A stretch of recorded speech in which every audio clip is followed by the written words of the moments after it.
happening, ladies and gentlemen? Sean Avery here with the next lesson in the Children's Book Council Make Your Own Storybook competition. We've finally made it to finishing up our story with a great ending. This is how to write an ending for a storybook. So if you're writing a storybook, keep on watching. Otherwise, if you're doing a picture book, the links are in the description down below for a picture book because of course it is a little bit different. Storybook, we're mostly going to focus on the written words, driving the story with descriptive language, that sort of stuff. So, our story so far, we've got Charlesworth Oinkington, and he is a gentle hog who does not like to play in the mud no matter how much his friends and family persuade him to do so. And finally, one day, he snaps when one of his family members jumps into the mud and splashes him with a huge tidal wave of mud, stomps into the jungle, determined to make new, refined associates like himself, finds the flamingos, thinks that, he has a bunch of sophisticated creatures just like me, starts hanging out with them, learns to balance on one leg just like they do, but doesn't really fit in, and he's a little bit alienated, and he realizes that the flamingos are actually pretty mean, and they're not great creatures to hang out with. So what makes him finally decide to leave them and go back to his family and friends is the flamingos are very mean and they're making fun of his family and friends. And then he ends up jumping back into the mud with his family and friends, realizing that he would rather be with people who have fun and enjoy each other and each other's company and care about each other. Now, we're going to write the ending where we wrap up all the loose ends. And an ending is very important in a story just because it's the last thing that your reader is going to read. So if your story ending is weak, if it's kind of not very well thought out and it doesn't sort of tie up all those loose ends, then your reader's going to maybe feel a bit cheated and they might be wanting more and they might be a bit annoyed and not feel completely satisfied by the whole story. So even if your whole story was absolutely amazing up until the ending and then the ending kind of falls short, it's usually the ending that people are going to remember. So we've got to make sure that we do it really well. I'm going to go over to my desk now and I'm going to get started on my ending, and then we'll have a talk about it, see how I went.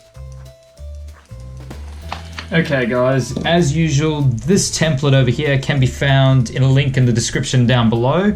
I'm going to make sure that I tie up all my loose ends when I write my ending for my story. I'm going to make sure I do the usual things, show, don't tell. So if I can give some sort of hints to how my characters are feeling or what they're doing instead of overly describing things, I will.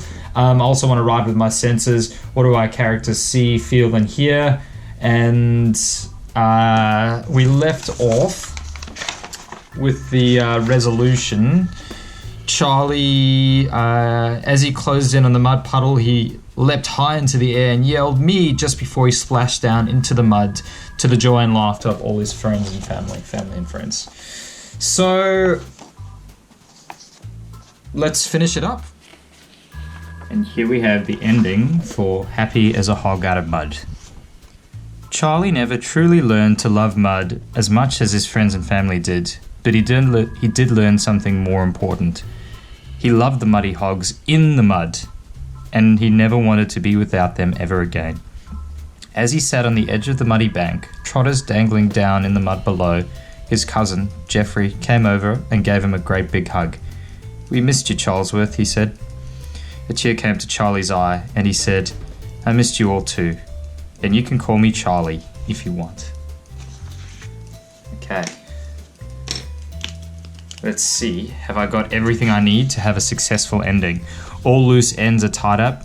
Charlie finally accepts his family and friends for who they are, and he's learned to loosen up and to be part of his family. Show, don't tell. Well, instead of saying Charlie was moved and he felt really happy or touched, I said a tear came to his eyes, so my reader can guess that he's either, feeling really happy or even a little bit sad. And I've also said at the end here, Charlie has said, "You could call me Charlie if you want," when his cousin called him Charlesworth. Now, if you remember earlier in the story, he didn't like being called Charlie, but now he doesn't mind it anymore. So he's sort of learned to loosen up a little bit and relax and not be as uptight as he once was. So our readers can work that out for themselves. I've done a little bit of show don't tell.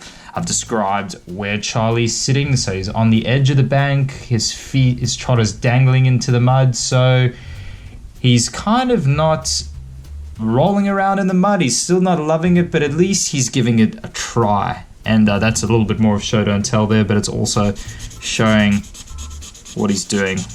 What can we see? How do we feel? He's obviously been moved to tears, and he's a bit touched by the hug that he received from his cousin Jeffrey. If you remember, Jeffrey was the one who completely drenched him with mud in the first part of our conflict of the story. What do we hear? Well, you know, there's a lot of touching dialogue here. We missed you, Charlesworth, and Charlie saying, you can call me Charlie if you want to. So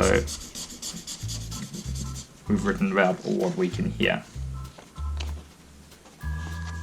Exciting times, guys. We have an ending finally for our story. I'm going to go ahead and I'm going to clip that into the back of my other templates, keep them all together, and we have a complete story. And from this point, what I suggest you do is I suggest you write your first draft on a computer. So I like to use Microsoft Word for mine, but you can use whatever you've got handy on your on your computer. Maybe you want to use TextEdit, or it doesn't really matter as long as you've got a digital copy of your writing. And if you don't have access to a computer to write with, that's fine. You can write yours longhand as well, which means just write it out using pen and paper. And the next session, we are going to talk about some writing techniques that we can use to spice up our writing, take it to the next level, and maybe talk about some editing techniques as well to make sure our story is as tight as it can be and as exciting as it can be, and that the language is really rich and beautiful. And that's pretty much it, guys. So homework, take all of your templates, write a draft into a computer program like Microsoft Word, and illustrators, please make sure you're drawing. You can be practicing some of the characters. Make sure you've really got the characters nailed. Make sure you're reading as usual, and I will see you next time. Happy reading, happy creating, everybody.